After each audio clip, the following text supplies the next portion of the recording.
आपने हमारा ब्रोशर पढ़ा है, उसमें हमने धर्म का तो नाम ही नहीं लिया है। टैगोर साहब ने अपने विचार दिए हों, महात्मा गांधी ने दिए हों या विवेकानंद जी ने दिए हों। ये सब वो लोग हैं जिन्होंने शिक्षा पर अपने विचार प्रस्तुत किए हैं। इन सब के विचारों को आप सामने रखिए और एक वो विचार जो मोहम्मद सल्लल्लाहु अलैहि वसल्लम देते हैं, उन्होंने रखे हैं। इनमें से चारों में से किसी का विचार ऐसा लगता है कि भाई ये विचार ऐसा है कि सबके लिए जो है समानता की बात कर रहा है, सबके लिए इसकी बात कर रहा है, तो उसमें कोई एतराज़ की बात है नहीं। मैं Badiuzzama all India ideal teacher association का प्रदेश सचिव हूँ। इस समय आप लोगों से आइटा यानी all India ideal teacher association का परिचय और उसके द्वारा चलाए गए 22 दिवसीय अभियान के विषय में कुछ बताना चाहूँगा। All India ideal teacher association देश के अंदर एक ऐसा संगठन है टीचर्स का, जो कि टीचर्स को ऑर्गेनाइज करने के बाद सोसाइटी को तब्दील करना चाहता है। कोठारी कमीशन ने अपनी रिपोर्ट में कहा था कि देश का भविष्य विद्यालयों में तैयार होता है और इसके अलावा हम सभी जानते हैं कि अध्यापक को नेशन बिल्डर्स या राष्ट्र निर्माता कहा जाता है। अगर ये राष्ट्र निर्माता, ये नेशन बिल्डर्स अपनी जिम्मेदारियों को, अपने कर्तव्यों को सही ढंग से, सही रूप से अंजाम देना शुरू कर दे और वो शिक्षक से उठकर मुरब्बी या गुरु के लेवल पर आ जाए, तो हम ये मानते हैं कि सोसाइटी के अंदर एक बड़ा तब्दीली, एक बड़ा इनकलाब आ सकता है। हम सोसाइटी में इनकलाब की जो बात कर रहे हैं, हम देखते हैं कि आज करप्शन हो या जातिवाद हो या बरादरीवाद हो या क्षेत्रवाद हो या बेईमानी, लूट-मार, जुल्म, ज़्यादती, सांप्रदायिकता, इन तमाम जो विकृतियाँ हैं सोसाइटी की, समाज की, इनमें सिर्फ़ जो है एक आम इंसान नहीं, बल्कि पढ़ा-लिखा इंसान इन्वॉल्व हो रहा है। उसके पीछे जो जानकार कहते हैं, वजह ये है कि जो प्रोडक्ट स्कूलों में तैयार हो रहा है, वो सिर्फ़ जो है कुछ सूचनाएँ लेकर समाज में आ रहा है। उसके अंदर वो जो कैरेक्टर बिल्डिंग वाली चीज़ थी, वो विद्यालयों में या संस्थानों में नहीं दी जा रही है। आइटा का ये मानना है कि अगर शिक्षक इन्फॉर्मेशंस को देने के साथ-साथ उन छात्रों के अंदर कैरेक्टर बिल्डिंग काम शुरू कर दे, उनकी अंदर छिपी हुई प्रतिभाएँ हैं, उन्हें निखारना शुरू कर दे, सोसाइटी के प्रति या समाज के प्रति क्या कर्तव्य हैं हमारे, इन्हें बताना शुरू कर दे और ख़ुद भी वो इस कार्य को करना शुरू कर दे, तो हमें उम्मीद है कि जो समाज बन रहा है, भारतीय समाज, एक ऐसा समाज बनेगा कि जहाँ न्याय, ईमानदारी, करप्शन लेस और तमाम विकृतियाँ जो समाज में हो रही हैं, इनमें एक भारी कमी हो सकती है। इस समय all India ideal teacher association राष्ट्रव्यापी एक 22 दिवसीय अभियान चला रहा है और उस अभियान का उद्देश्य भी उसके थीम के अंदर छिपा हुआ है। उसने अपना थीम तय किया है कि हम इस सोसाइटी को रिफ़ॉर्म या ट्रांसफ़ॉर्म करना चाहते हैं, लेकिन उसके जो टूल्स होंगे वो 2 होंगे। एक जो है जो स्टूडेंट्स हैं उनके द्वारा और जो टीचर्स हैं उनके द्वारा। यानी हम टीचर्स को एनलाइट करना चाहते हैं और जहाँ हम कह रहे हैं enlightening teachers, nurturing talents, transforming society, AITA is an ideal platform. यानी कि सोसाइटी को ट्रांसफॉर्म करने के लिए, उस अच्छे रूप में लाने के लिए हमें 2 टूल्स जो चीज़ों पर काम करना होगा। नंबर 1 शिक्षक पर, वो एनलाइटन हो जाए। एनलाइटन से मुराद वो स्किल्ड हो, करंट में जो नेशनल और इंटरनेशनल लेवल पर नई-नई चीज़ें तालीम के अंदर आ रही हैं, उसका उसे इल्म हो, उसका नॉलेज हो उसे, वो खुद अपना कैरेक्टर बिल्ड किए हुए हो, नैतिकता उसके अंदर भरी हुई हो, और जिन स्टूडेंट्स पे काम कर रहा है वो उनके अंदर भी जो है उस नैतिकता को और उस स्किलनेस को, उनकी क्षमताओं को, उनकी प्रतिभाओं को, उनकी रुचियों को डेवलप करने का काम करे। जिस राष्ट्र के अंदर ऐसा होगा, ऐसे अध्यापक गुरु का दर्जा ले लेंगे, तो श्योरली वहाँ सोसाइटी में बदलाव, सोसाइटी में ट्रांसफॉर्म लाज़मी है।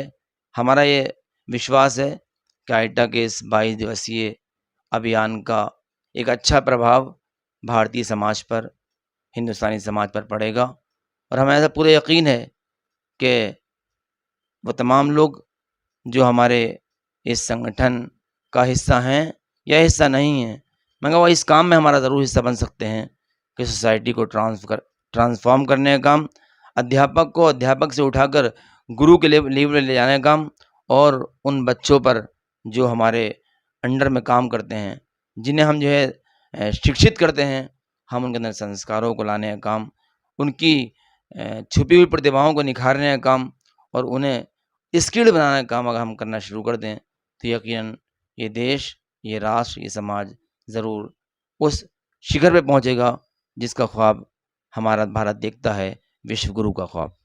आईटा को आप सवाल कर रहे हैं, 3 दशक हो गए हैं। आईटा ने एक बड़ी शिक्षक बिरादरी तक इस सोच को, इस अप्रोच को पहुँचाया है कि आपकी ज़िम्मेदारी सिर्फ़ जो है कुछ माँग करना नहीं है, बल्कि आपके ऊपर जो कर्तव्य हैं राष्ट्र निर्माण के, इन कर्तव्यों का ईमानदारी के साथ निर्वहन करना आपकी ज़िम्मेदारी है। इस सोच को आईटा ने डेवलप किया है। बिल्कुल हमारा ये संगठन जो एनईपी 2020 लागू हुई है, इसके उन तमाम पहलुओं का समर्थन, बल्कि हम तो उसके लिए काम कर रहे हैं। जो हमारा ये अभियान चल रहा है, इस अभियान के दौरान हम मुख्तलिफ़ शहरों के अंदर टीचर्स ट्रेनिंग कैंप लगा रहे हैं, और जो चाइल्ड सेंटर्ड एजुकेशन की बात की गई है पॉलिसी के अंदर, या language based education, mother language based education की बात कही है, हम इसको जो है लोगों तक पहुंचा रहे हैं, और उन तमाम चीज़ों को इम्प्लीमेंट करने की कोशिश कर रहे हैं जो शिक्षा के अंदर उसका उद्धार कर सकती है। नहीं, देखिए, कोई भी शिक्षा नीति जब आती है, तो ज़ाहिर-सी बात है फुली तौर पर कोई भी व्यक्ति उससे अपने आप को वो नहीं कर सकता, लेकिन हम ये मानते हैं कि जो भी एनईपी आई है, उसके अंदर जो भी शानदार पहलू हैं, जिन्हें हम ले सकते हैं, हमें उन्हें लेकर समाज में या शिक्षा जगत में जो है लेकर उठना चाहिए। असल में ये एक बड़ा पहलू है जिससे आप सवाल कर रहे हैं। अगर आप देखेंगे तो 600 पेजों का दस्तावेज़ है एनईपी, और ऐसी बहुत सी चीज़ें हैं जो इस वक्त आपके सामने बयान करने की नहीं है। फिर किसी वक्त हम बात करते हैं आपसे कि जिन पर जो है एक व्यक्ति की आज़ादी मिली हुई है कि वो उसको जो है नहीं माने। बहुत अच्छा सवाल किया है आपने कि ओपीएस ये किसी भी शिक्षक का, मैं समझता हूँ, एक हक है। जो अध्यापक अपने ज़िंदगी का एक गोल्डन पीरियड देता है संस्था को, समाज को, राष्ट्र को, और लास्ट में जाकर उसको आप एक बनी बनाई आर्टिफिशियल लाठी उसका हाथ में थमाते हैं एनपीएस के नाम से, तो हम नहीं मानते। ये तो उसकी उन सेवाओं का अनादर है कि अगर आप उसको ओपीएस नहीं देते हैं तो। जी, जी, बहुत बहुत अच्छा सवाल किया आशीष भाई आपने। असल बात ये है कि आईटा यही चाहता है, अगर एक अध्यापक अपने बच्चों के दरमियान, उनके बीच में कहीं फ़र्क करता है, तो इसका मतलब जो है वो एक अध्यापक नहीं है, बल्कि उस मात्र कुछ सूचनाओं को ट्रांसफ़र करने वाला एक इंस्ट्रूमेंट है। हम अध्यापक को उस लेवल से उठाकर उस लेवल ले जाना चाहते हैं जहाँ पर ये तमाम विकृतियाँ दिमाग के अंदर हैं, चाहे वो जातिवाद हो, चाहे वो बिरादरीवाद हो। हम तो एक ह्यूमैनिटी की तरफ, जो अध्यापक का जो धर्म है, इंसानियत, हम उस तरफ ले जाना चाहते हैं। दूसरी बात ये कि जब तक अध्यापक के अंदर मोरल बिल्डिंग का काम नहीं होगा, जिसको एनईपी ने या इससे पहले वाली जो आई हैं योजनाएँ, पॉलिसीज़, उन सब ने मात्र लिखा तो है, लेकिन इन चीज़ों को इम्प्लीमेंट नहीं किया गया है। और कभी भी नैतिक शिक्षा किताबों से और कहानियों से नहीं आती है, बल्कि बिहेवियर से आती है। अगर जो हमारे टीचर्स हैं, हम इनको अच्छे संस्कारों से जोड़ देते हैं और खुद इनके कैरेक्टर बिल्डिंग हो जाता है, तो हमें यकीन है कि जो बच्चे इनके अंडर में हैं, उनके अंदर वो संस्कार पहुँचेंगे और वहाँ भी कैरेक्टर बिल्डिंग का काम शुरू होगा। और जब ये काम शुरू होगा तो ऐसी घटनाएँ चाहे मुज़फ्फरनगर की हो या संभल की हो, दोनों निंदनीय घटनाएँ हैं, फिर घटनाएँ नहीं होंगी। असल में संगठन जो है यहाँ किसी धर्म की बात नहीं करता है, बल्कि वो ये कहता है कि अगर आप ये चाहते हैं कि हम एक ऐसी सोसाइटी का निर्माण करें कि जो इन जो है बुनियादों पर हो, और आओ जो है राष्ट्र निर्माण के लिए हम अध्यापकों को ऑर्गेनाइज़ करें, तो फिर हम सबको जो है अपने साथ में लेते हैं।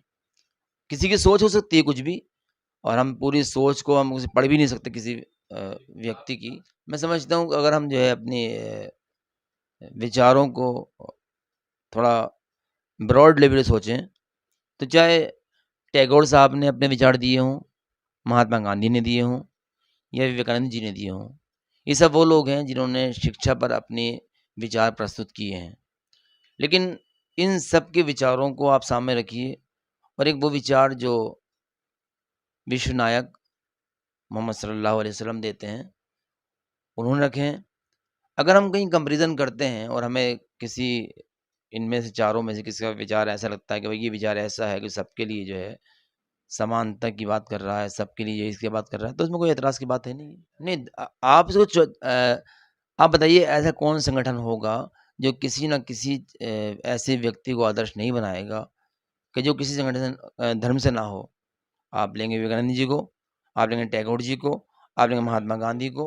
नहीं, नहीं, नहीं, लेकिन किसी न किसी धर्म से बिलॉन्ग तो करते हैं ना वो। एक व्यक्ति राजनीतिक हो सकता है, वो कुछ भी हो सकता है, लेकिन कहीं न कहीं उसका जुड़ाव किसी धर्म से ज़रूर होगा। आपने हमारा ब्रोशर पढ़ा है, उसमें हमने धर्म का तो नाम ही नहीं लिया है, बल्कि हमने एक शख्सियत का नाम लिया है, पर्सनैलिटी का नाम लिया है।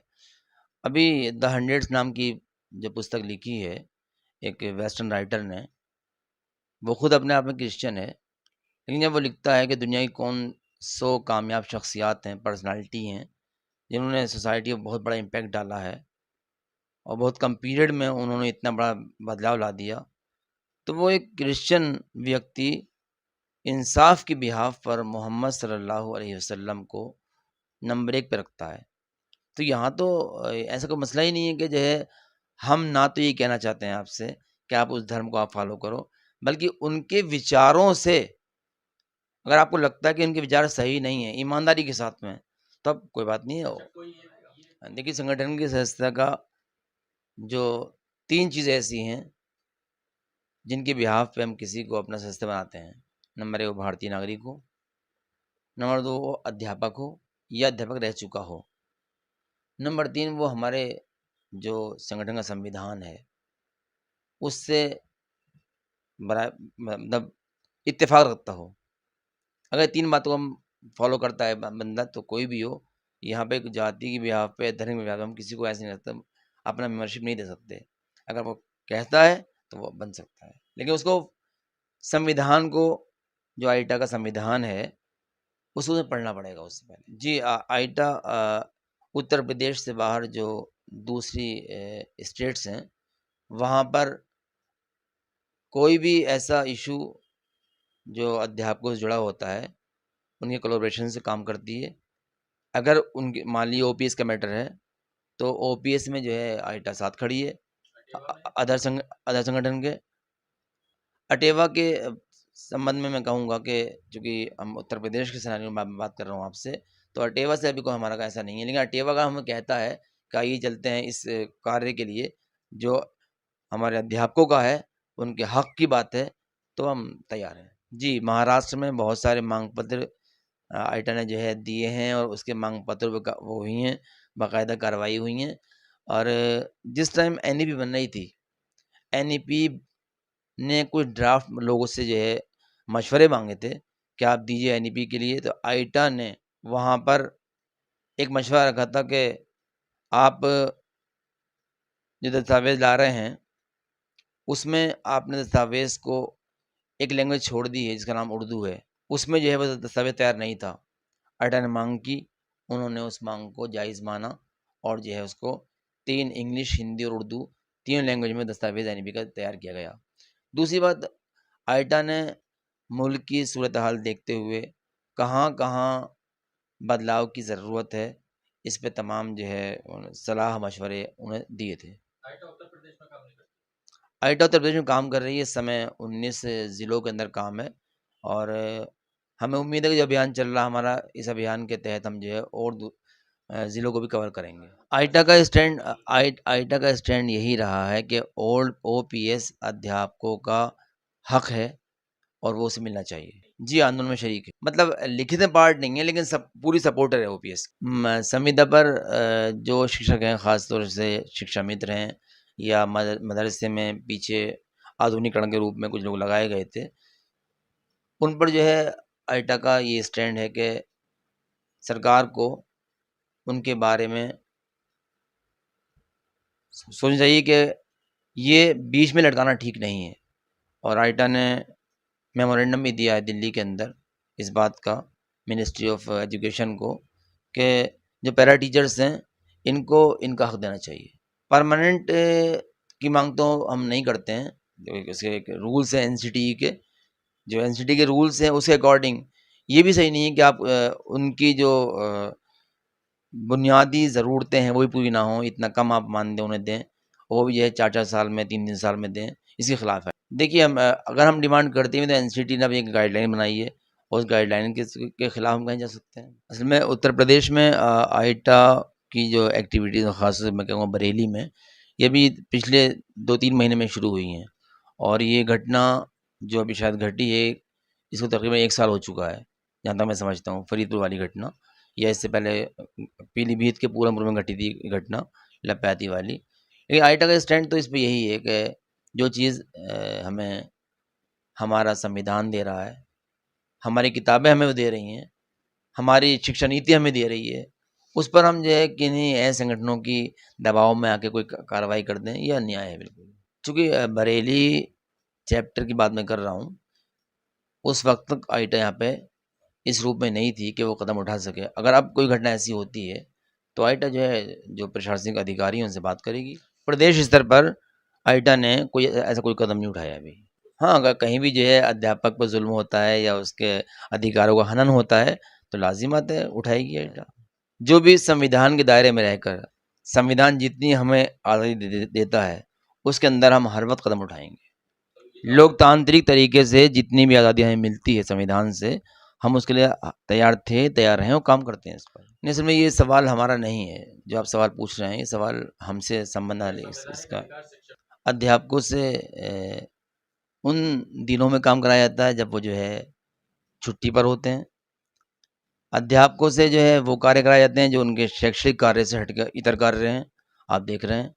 तो अगर जहाँ हम उसके मेन उसके कार्य हैं, उससे हम हटाते हैं, तो ये उसके अधिकारों का हनन है।